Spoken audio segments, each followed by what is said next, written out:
Берлин готов к ударам по Санкт-Петербургу. Обращение немецких генералов к Путину. Объявлены цели, ответ РФ и отмена парада в Ленобласти. Захват россиян в плен. НАТО строит лагеря для солдат Путина и будущей войны. Резонансное заявление. Тяжелая потеря США и РФ. Столицы признали утрату. Ракетоносцы в огне. Путина ждут в США на переговоры. План Трампа и Зеленского озвучен.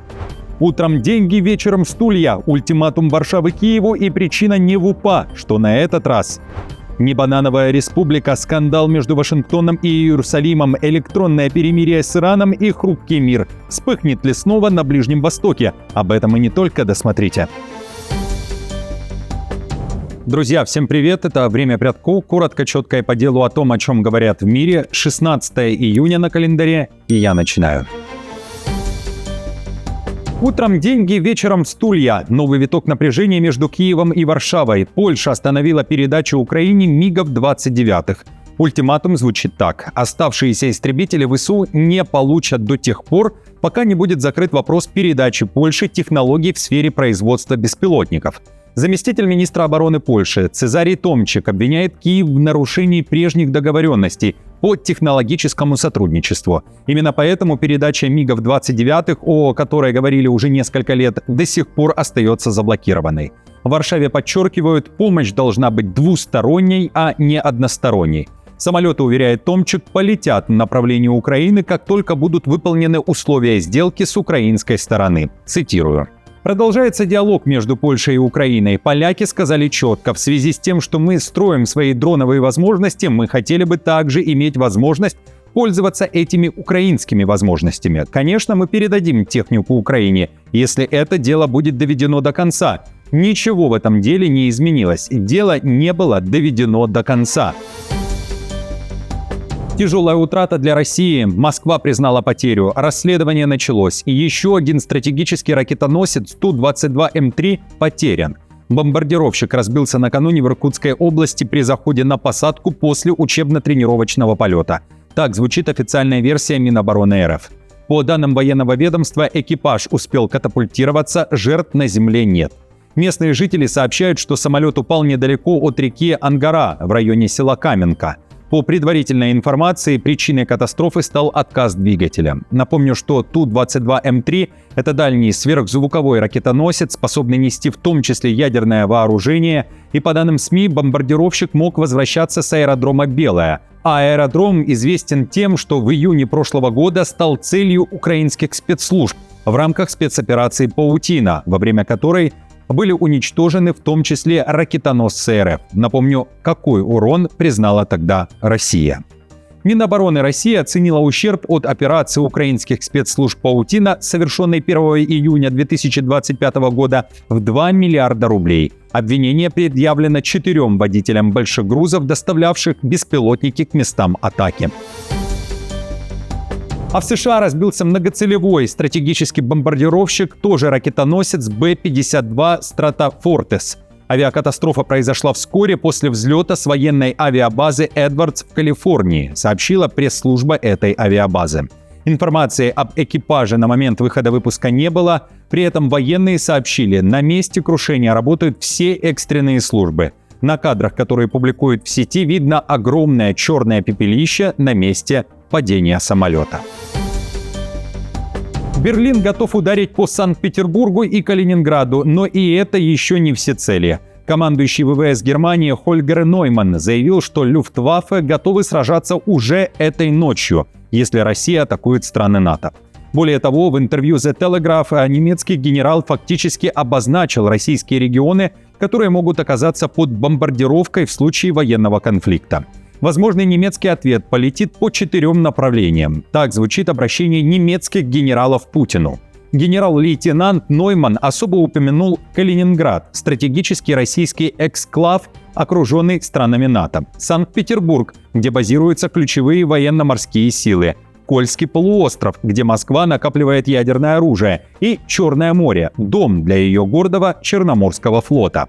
При этом генерал подчеркнул, это не план атаки, а опять же предупреждение и обращение к Путину. По его словам, НАТО будет защищать каждый дюйм территории союзников, а нападение на Эстонию вызовет такую же реакцию, как и удар по Лондону. Особенно громко прозвучало другое заявление главы Люфтваффе. Нойман утверждает, что немецкие ВВС готовы вступить в бой немедленно. «Сражаться сегодня ночью», — говорит Нойман, — «Германия готова». Далее цитата. «Сражаться сегодня ночью» означает, если кто-то позвонит мне сейчас и скажет, что у нас такая-то ситуация, мы должны быть готовы прямо сейчас. И мы готовы. Мы вступим в бой со всем, что у нас есть в Германии, ВВС, а также в рамках НАТО, чтобы защитить нашу страну, наши ценности, наше население и наш альянс.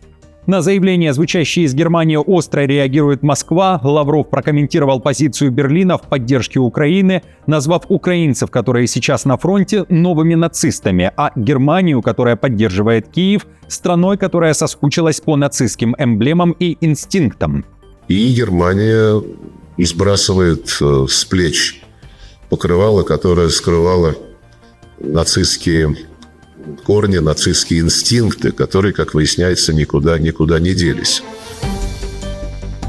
Парад сорван. Главный военно-морской парад России, который обычно проходил в Санкт-Петербурге, в день ВМФ опять не состоится. Минобороны РФ не планирует военно-морской парад на Неве, сообщает Фонтанка со ссылкой на источники в оборонном ведомстве. Причину отмены изданию объяснили коротко. Далее цитата. «Сами понимаете, не до этого сейчас». Напомню, в прошлом году парад также отменили без объяснений, хотя подготовка уже велась и была остановлена за несколько недель до даты.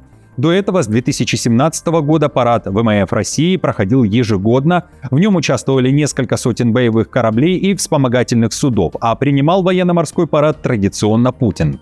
Напомню, в начале этого месяца дроны ВСУ поразили российский корвет «Бойки», который находился на военно-морской базе в Кронштадте. Онлайн-перемирие. США и Иран удаленно в электронном виде подписали меморандум о взаимопонимании. Об этом сообщил журналист Axios Барак Равид, ссылаясь на американского чиновника.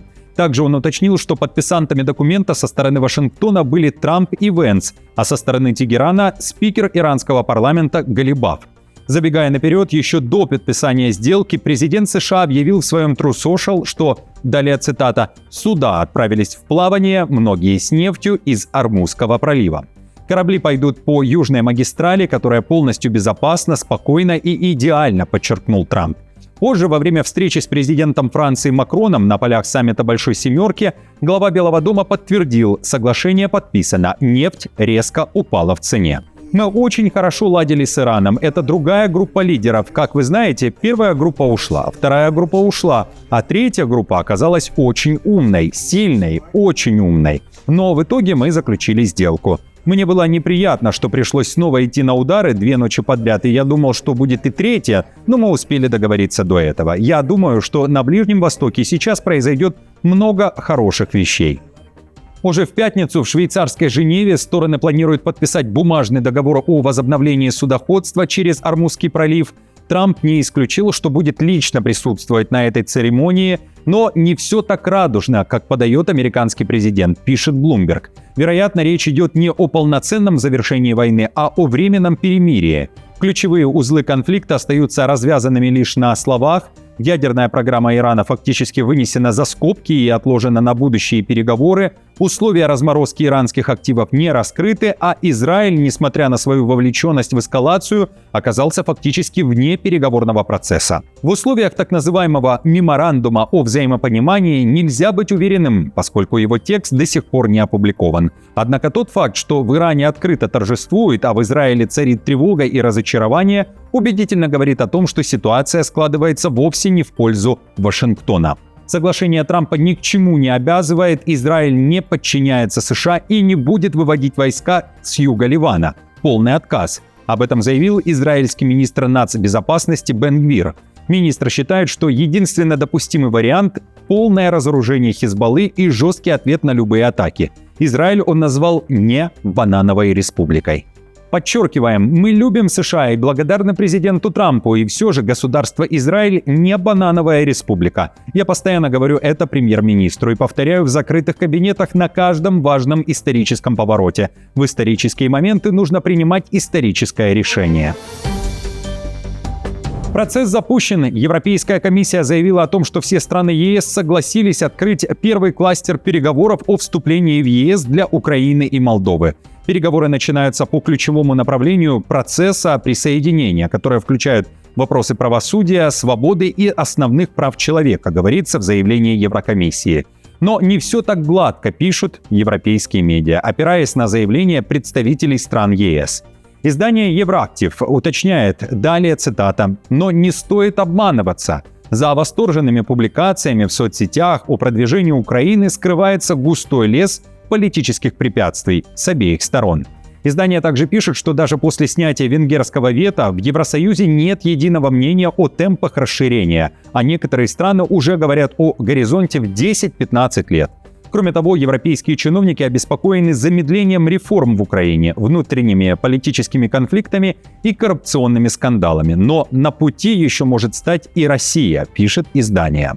Большая часть технической работы уже выполнена, поскольку Брюссель использовал период венгерского вето для тщательной подготовки. Однако вся эта кропотливая работа может оказаться ненужной. В ЕС опасаются, что дата вступления Украины может быть навязана Евросоюзу в рамках будущего мирного соглашения с Россией.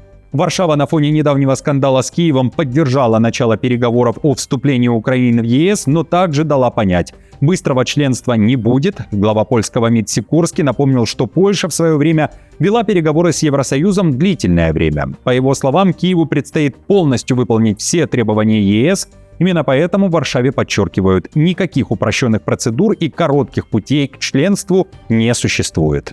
У нас одни только технические переговоры заняли, кажется, 7 лет. Мы должны быть уверены, что Украина будет готова, что мы будем готовы и что расширение станет успехом для обеих сторон. Поэтому все критерии должны быть выполнены в полном объеме. Зеленский так не считает. Накануне он заявил, что часто создается впечатление, что Украине всегда приходится бороться сильнее, чем другим, чтобы двигаться вперед по пути в ЕС. Украина заслужила право двигаться быстрее. Это была цитата.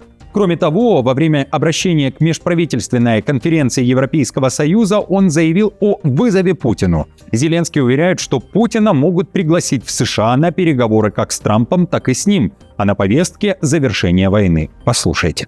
Вчера мы обсудили с президентом Трампом, что такую встречу можно было бы организовать в США в формате, в котором Путину было бы значительно сложнее отказать, по крайней мере, президенту Трампу.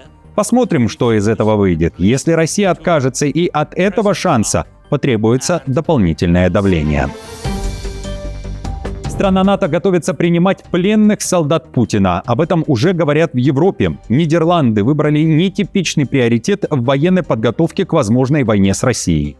Вместо усиления ПВО и тяжелого вооружения армия впервые за 30 лет отработала создание лагеря для военнопленных. О деталях логистических учений, которые прошли на военном полигоне Марнехейзен, пишут СМИ Нидерландов. В частности, на полигоне протестировали модульный комплекс, рассчитанный на содержание около 2000 человек. В отличие от классических лагерей времен Холодной войны с вышками и колючей проволокой, проект сделали технологичным. Безопасность будут обеспечивать системы наблюдения с искусственным интеллектом, камеры с распознаванием движений и звуков, а также дроны с трансляцией в реальном времени. Внутри формат почти европейского стандарта. Жилые модули, прогулочные зоны, душевые, столовая и медпункт. В армии подчеркивают, что условия содержания должны быть не хуже, чем у собственных военнослужащих. Цитирую. Внутри лагеря пленные размещаются в небольших белых казармах и спят на двухъярусных кроватях. Офицеры и рядовые не разделяются и содержатся в смешанных группах примерно по 20 человек в блоке. В каждом блоке есть собственный двор, а также общие душевые, столовая и медицинский пункт.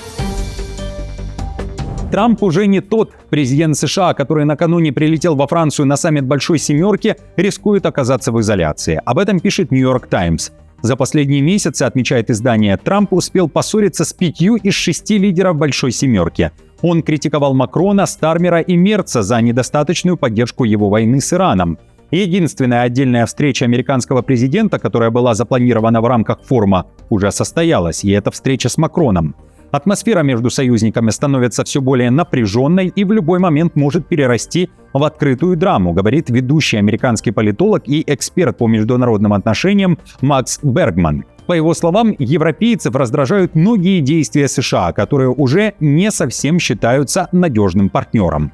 Единственным лидером G7, который, как считается, сохраняет хорошие отношения с Трампом, остается премьер-министр Японии Санае Такаити. Однако даже ей пришлось дипломатично обойти колкость президента США в марте, когда он упомянул нападение Японии на Пёрл-Харбор в 1941 году, втянувшее США во Вторую мировую войну.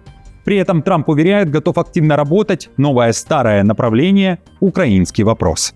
Я вижу, что, возможно, мы сможем что-то сделать в этом направлении. Я действительно так думаю. Я думаю, что они оба, Зеленский и Путин, открыты для этого. Поэтому я собираюсь теперь, когда сделка с Ираном завершена, мы сосредоточимся на этом, посмотрим, сможем ли мы это сделать. Нападение на премьера Британии. Атаку на Кира Стармера совершили украинцы, завербованные Россией. Об этом пишет The Guardian и Financial Times со ссылкой на решение суда и детали следствия. Двое мужчин, 22-летний украинец Роман Лавринович и 27-летний Станислав Карпюк, украинец, но уже с румынским гражданством, признаны виновными в организации и поджогах имущества, напрямую связанного со Стармером. По данным суда, их завербовал через телеграм-канал русскоязычный куратор под ником Эльмани, который обещал оплату в криптовалюте. Украинец Лавринович собственноручно поджег автомобиль Стармера, а затем 2 жилых дома, один из которых принадлежит премьеру, а в другом в тот момент находилась сестра его супруги с семьей. Третий фигурант, 35-летний украинец Петр Починок, был оправдан. Следствие утверждает, что исполнители действовали исключительно из-за денег. Цитата. Командир Хелен Фленаган, глава лондонской контртеррористической полиции, заявила, что у обвиняемых не было идеологической мотивации и нет никаких доказательств того, что они знали, кого именно они атакуют, и что это был премьер-министр или связанная с ним недвижимость. Она добавила, однако явно намерением заказчика из интернета было создать страх как у жертвы, так и у премьер-министра, а также вызвать неопределенность и беспорядки в Великобритании. Друзья, на этом все. Спасибо вам большое за ваши отзывы, за вашу критику, за вашу поддержку и за каждый ваш лайк, а также репост. До встречи уже завтра.